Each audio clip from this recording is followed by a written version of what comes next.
Hello students, welcome to online classes of career academy senior secondary school Bhinmal. इस video में हम 12th biology के second chapter के बारे में पढ़ेंगे, जिसमें कि हम यहाँ पर पुष्प के बारे में तथा पुष्प के जो नर तथा मादा जनन अंग होते हैं उनके बारे में यहाँ पर पढ़ेंगे। पहले अगर बात करें हम पुष्प की, तो पुष्प जो होता है ये आवर्तबीजी पादपों का एक अद्वितीय लक्षण होता है। पुष्प केवल आवर्तबीजी पादपों में पाए जाते हैं, इसलिए आवर्तबीजी पादपों को हम पुष्पीय पादप भी कहते हैं। इसके अलावा पुष्प इन पादपों का लैंगिक जनन अंग होता है। कहने का मतलब ये है कि पादपों में लैंगिक जनन के जो प्रक्रम होते हैं वो पुष्प में संपन्न होते हैं। पुष्प लगने से पहले पौधों में क्या होता है, कुछ हार्मोनल और कुछ संरचनात्मक परिवर्तन होते हैं, और हार्मोनल संरचनात्मक परिवर्तन होने की वजह से पुष्प कलिका बनती है, एक पुष्पीय कलिका बनती है, और वो पुष्पीय कलिका फिर आगे जा कर के पुष्प का निर्माण करती है। अब अगर बात करें हम पुष्प की, तो पुष्प एक प्रकार का रूपांतरित प्ररोह होता है। पुष्प क्या होता है? रूपांतरित प्ररोह। और प्ररोह का मतलब है कि इसमें तना और पत्तियां होनी चाहिए, और हाँ बिल्कुल होती भी है इसमें तना और पत्तियां, इसीलिए पुष्प को प्ररोह कहा जाता है, रूपांतरित प्ररोह। उसके बाद बात करें पुष्प की, तो पुष्प जो होता है वो पौधे से एक व्रंत या डंठल से जुड़ा हुआ रहता है, और इस व्रंत को कहा जाता है पुष्प व्रंत। क्या कहेंगे? पुष्प व्रंत कहा जाता है। और इस पुष्प व्रंत का जो अंतिम भाग होता है, जो कि फूला हुआ चपटा होता है, इसको कहा जाता है पुष्पासन, जिस पर पुष्प जो है वो अवस्थित रहता है, इसको पुष्पासन कहते हैं। और ये जो पुष्पासन है ये एक प्रकार का रूपांतरित तना होता है। क्या होता है? रूपांतरित तना। रूपांतरित तना क्यों है? देखो, तने की क्या क्या गुण होते हैं। ये जो पुष्पासन है ये रूपांतरित तना है, और तना क्यों है? तने के अंदर क्या गुण होते हैं कि आपने देखा होगा कि तने के अंदर जो गांठें होती है, कुछ कुछ दूरी पर यहाँ पर गांठें उपस्थित होती हैं, इन गांठों को हम कहते हैं परव संधि। क्या कहते हैं? परव संधि। और इन दोनों के बीच की जो जगह होती है उसको कहते हैं पर्व। तो ये तने का एक लक्षण होता है। ये जड़े में, जड़ जो होती है उसमें परव और परव संधियाँ नहीं होती है। तो ये जो पुष्पासन है इसमें भी पर्व और परव संधियाँ देखने को मिलती है, इसलिए पुष्पासन जो है वो तने का रूपांतरण होता है। पुष्पासन के अंदर जो पर्व संधियाँ होती है वो अत्यधिक पास पास होती है, मतलब यहाँ पर पर्व जो होते हैं वो बहुत ज़्यादा छोटे होते हैं, क्योंकि ये एक चपटा तना है, रूपांतरित हो गया, चपटा हो गया, इस वजह से पर्व छोटे हो गए और पर्व संधियाँ पास पास आ गई है। और हमें पता है कि तने के अंदर जो पर्व संधियाँ होती है वहीं से जो पौधे के भाग होते हैं, जैसे पत्तियाँ वगैरह, वो निकलती है। ठीक इसी प्रकार से यहाँ पर जो पुष्पासन के अंदर जो पर्व संधियाँ हैं 4, उनसे भी यहाँ पर संरचना निकलेगी, पत्तियाँ, और वो पत्तियाँ ही रूपांतरित होकर के पुष्प के विभिन्न भाग बनाती है। पुष्प के जो भाग होते हैं वो पत्तियों के रूपांतरण होते हैं।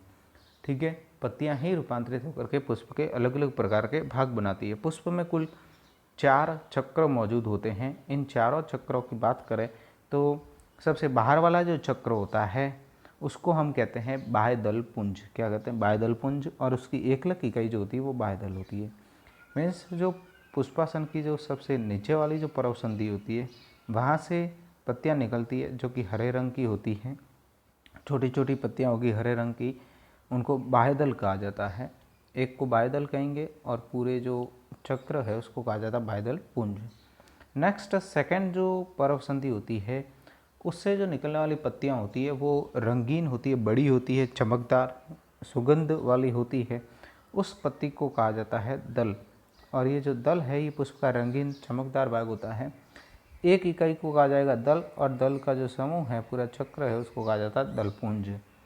थर्ड वाली जो परव संधि होती है वहाँ से निकलने वाली जो पत्ती है वो रूपांतरित होकर के पुष्प का नर जनन अंग बनाती है।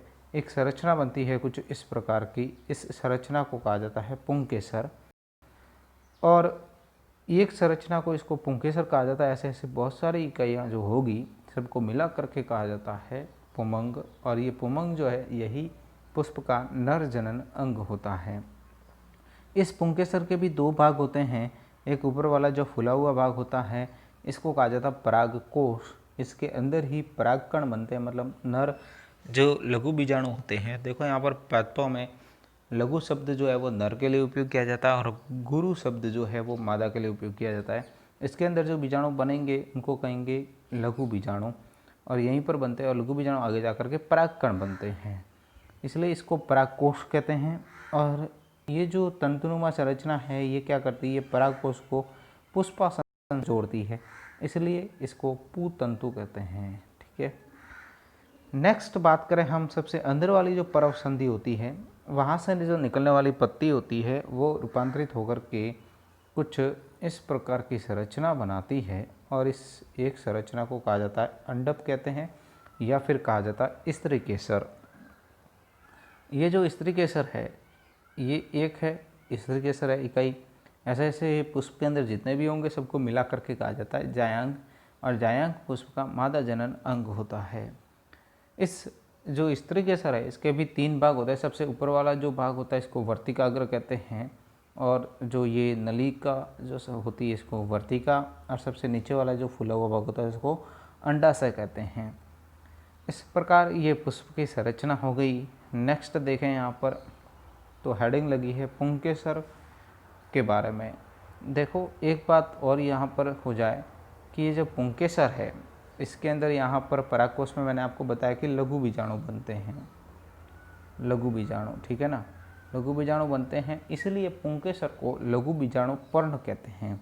मतलब ऐसी पर्ण जिस पर लघु बीजाणु बनते हैं इसको कहा जाएगा लघु बीजाणु पर्ण। तो पुंकेसर का एक और दूसरा नाम हो जाएगा लघु बीजाणु पर्ण। पुंकेसर के यहाँ पर 3 भाग आपको दिखाए गए हैं, एक है परागकोश, दूसरा है पुतंतु, और थर्ड है योजी। इन की बात करें पराग जो पुंकेसर है इसकी संरचना की, तो यहाँ पर इस डायग्राम में देखें, ये परागकोश का डायग्राम है और ये यहाँ पर पुंकेसर है। पुंकेसर के 2 भाग देखो, एक ये परागकोश है और दूसरा क्या है, ये पुतंतु दिया हुआ है। परागकोश की बात करें तो परागकोश आवर्तबीजी पादपों का जो परागकोश होता है ये एक द्विपालित संरचना होती है, मतलब इसमें 2 पालियाँ होती कुछ इस प्रकार से, और ये दोनों ही पालियाँ आपस में तथा पुतंतु से एक योजी उत्तक होता है उसके द्वारा जुड़ी हुई रहती है। ठीक है, अब परागकोश की जो दोनों ही पालियाँ हैं इनमें बात करें इसके अनुप्रस्थ काट की, तो ये दिखाया गया आपको कि परागकोश की प्रत्येक पाली में 2 कोष्ठ होते हैं। ठीक है, परागकोश की प्रत्येक पाली में 2 कोष्ठ होते हैं। इन कोष्ठ को कहा जाता है लघु बीजाणुदानी। क्या कहते हैं, लघु बीजाणुदानी। इनके अंदर ये जो कोष्ठ है इनके अंदर ही लघु बीजाणुओं का निर्माण होता है, इसलिए इसको कहा जाता है लघु बीजाणुदानी। प्रत्येक पाली में 2 है, इसका मतलब पूरे परागकोश में कितने, 4 लघु बीजाणुदानी होती है। अब जो ये लघु बीजाणुदानी होती है इसको इंग्लिश में हम माइक्रोस्पोरेंजियम कहते हैं। क्या कहते हैं, माइक्रोस्पोरेंजियम। और 4 लघु बीजाणुदानी है, 4 के लिए हम वर्ड यूज करते हैं टेट्रा, और टेट्रा मीन्स 4 और स्पोरेंजियम मतलब लघु बीजाणुदानी। तो इस प्रकार का जो परागकोश होता है उसको टेट्रा स्पोरेंजिएट कहा जाता है। ठीक है, tetra sporangiate type of anther जो है परागकोश है ये आवर्तबीजी पादपों में पाया जाता है। उनका एक प्रारूपिक परागकोश जो होता है वो इस टाइप का होता है जिसमें कि 4 लघु बीजाणुदानियाँ मौजूद होती है। अब ये जो लघु बीजाणुदानी हैं इनके अंदर क्या होता है, लघु बीजाणु बनते हैं, और ये लघु बीजाणु जो है वो आगे जा कर के क्या बनाएंगे, परागकण बनाते हैं। तो लघु बीजाणुदानी जो है आगे जा कर के जो है वो उसको कहा जाता है परागपुटी, क्योंकि इसके अंदर जो लघु बीजाणु बनेंगे वो आगे जा कर के परागकण बनाएंगे। ठीक, उसी प्रकार से जो लघु बीजाणुदानी है उसके अंदर जो लघु बीजाणु वो परागकण बन जाएंगे, तब इस लघु बीजाणुदानी को कहा जाता है पोलन सैक, या फिर हिंदी में इसको परागपुटी कहते हैं। ठीक है, ये हो गई इसकी बात परागकोश की और पुंकेसर के बारे में। उसके बाद देखें यहाँ पर परागकोश की संरचना की अगर बात करें तो परागकोश की संरचना में 2 प्रकार के जो भाग हैं वो उपस्थित हैं। 2 भागों के बारे में अध्ययन किया जाता है। एक तो होता है परागकोश की भित्ति और एक होता है बीजाणुजन ऊतक। देखो ये परागकोश है, परागकोश के अनुप्रस्थ काट में अगर हम देखें, ये उसका अनुप्रस्थ काट है, तो इसमें चारों कोनों पर गोलाकार लघु बीजाणुधानियाँ उपस्थित होती है और बीच में योजी होता है। तो परागकोश की संरचना जो है वो दो भागों से मिलकर बनी हुई होती है। एक तो होती है परागकोश की भित्ति, मतलब इसका जो आवरण है परागकोश की भित्ति, ठीक है ना, ये तो एक तो हो जाएगा परागकोश की भित्ति, और दूसरा होता है इन लघु बीजाणुधानी के अंदर जो ऊतक भरा हुआ रहता है, जिसको हम बीजाणुजन ऊतक कहते हैं, जिनसे आगे जाकर के लघु बीजाणुओं का निर्माण होता है, उसको कहते हैं बीजाणुजन ऊतक।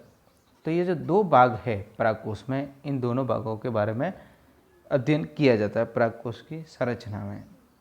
तो इन दोनों को हम एक एक करके पढ़ेंगे। पहले हम बात करेंगे परागकोश की भित्ति के बारे में।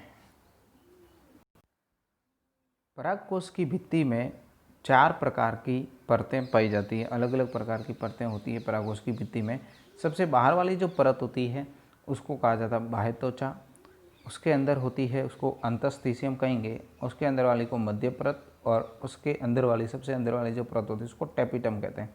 जो बाह्य त्वचा होती है ये एक परत मोटी होती है, मतलब एक परतीय जो कोशिकाओं की बनी हुई होती है। जो अंतस्थिसियम है ये भी एक कोशिकीय परत होती है, एक कोशिकीय मोटाई जो है उतनी ही होती है। मध्य परत होती है, इसकी मोटाई जो है वो 1 से 3 कोशिकीय परत हो सकती है। मतलब ये मध्य परत है, ये 1 कोशिकीय परत भी हो सकती है, 2 कोशिकीय परत और 3 कोशिकीय परत भी हो सकती हैं। और टैपिटम है, ये भी 1 कोशिकीय मोटी परत होती हैं। इन सब की बात करने से पहले हम यहाँ पर परागकोश के परिवर्तन के बारे में पहले पढ़ लेते हैं। देखें कि अगर हम देखें कि परागकोश किस प्रकार से विकसित होता है, उसका परिवर्तन कैसे होता है, तो इसके लिए परागकोश प्रारंभिक अवस्था में जो होता है वो केवल एक विभज्योतकी कोशिकाओं का समूह होता है, एक गुंडी के रूप में होता है, जिसमें केवल विभज्योतकी कोशिकाएं होती हैं, ठीक है। जो लगातार विभाजन करती रहती है वो कोशिका होती है विभज्योतकी कोशिका, उनका एक समूह होता है केवल, ठीक है। और ये जो समूह है ये एक परत से ढका हुआ रहता है, एक आवरण से, जिसको हम बाह्य त्वचा कहते हैं। मीन्स यहाँ पर बाह्य त्वचा जो है वो शुरू से ही मौजूद होती है। इसका अगर अनुप्रस्थ काट देखें तो ये इस प्रकार से, इसके अनुप्रस्थ काट में ये जो सबसे बाहर वाला आवरण है ये क्या है, बाह्य त्वचा है। एक ही आवरण होता है इनके बाद, और बाह्य त्वचा के अंदर जो विभज्योतकी कोशिकाएं हैं उनमें बाह्य त्वचा के जस्ट नीचे वाली जो कोनों पर जो कोशिकाएं होती है वो आकार में थोड़ी अलग हो जाती है, बड़ी हो जाती है, बाकी सबसे अलग दिखने लग जाती है।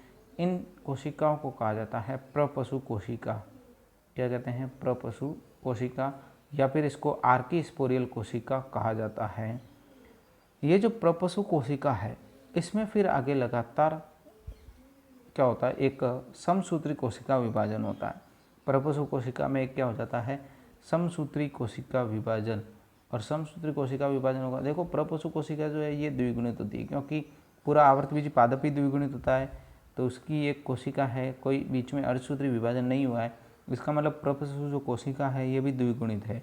और इसमें समसूत्री कोशिका विभाजन हो रहा है, मतलब जो 2 नई बनने वाली कोशिकाएं होगी वो भी क्या होती है, द्विगुणित होगी। अब देखें यहाँ पर इनमें प्रपशु कोशिका में समसूत्री कोशिका विभाजन होने से क्या होगा, 4 प्रपशु कोशिकाएं थीं, उनमें समसूत्री कोशिका विभाजन होगा, तो चारों की जगह क्या हो जाएगी, 2-2 नई कोशिका बन जाएगी। ये यहाँ पर जो है वो 2-2 कोशिकाएं बन गई है समसूत्री कोशिका विभाजन के द्वारा, जिसमें से कि एक कोशिका तो बाहर की तरफ भित्ति की तरफ बनी और एक केंद्र की तरफ अंदर की तरफ बनी है। जो बाहर की तरफ बनने वाली कोशिका होती है इसको हम कहते हैं प्राथमिक भित्तीय कोशिका, और जो अंदर की तरफ बनी है इसको हम कहते हैं प्राथमिक बीजाणुजन कोशिका। क्या कहते हैं, प्राथमिक बीजाणुजन कोशिका कहेंगे। अब ये जो प्राथमिक भित्तीय कोशिका है इसमें आगे लगातार समसूत्री कोशिका विभाजन होते हैं, जिसके कारण इस परागकोश के बाहर विभिन्न प्रकार की परतों का निर्माण हो जाता है। लगभग यहाँ पर 3 से 5 परतीय मोटी जो है वो भित्ति का निर्माण हो जाता है परागकोश के बाहर, जिसमें से कि एक तो होती है अंतस्थिसियम, उसके अंदर 1 से 3 परत मोटी होती है मध्य परत, और उसके अंदर एक होती है टेपिटम। इनका निर्माण हो जाता है यहाँ पर प्राथमिक वित्तीय कोशिका से, मीन्स प्रपोसु कोशिका से होता है। और ये जो दूसरी बनी थी प्रपोसु कोशिका से प्राथमिक बीजाणुजन कोशिका, इसमें आगे लगातार समसूत्री कोशिका विभाजन होने से इससे आगे बनता है बीजाणुजन ऊतक। और बीजाणुजन ऊतक जो है उससे आगे जाकर के क्या बनती है, लघु बीजाणु मात्र कोशिका बनेगी, और जिनसे आगे जाकर के लघु बीजाणुओं का निर्माण होता है।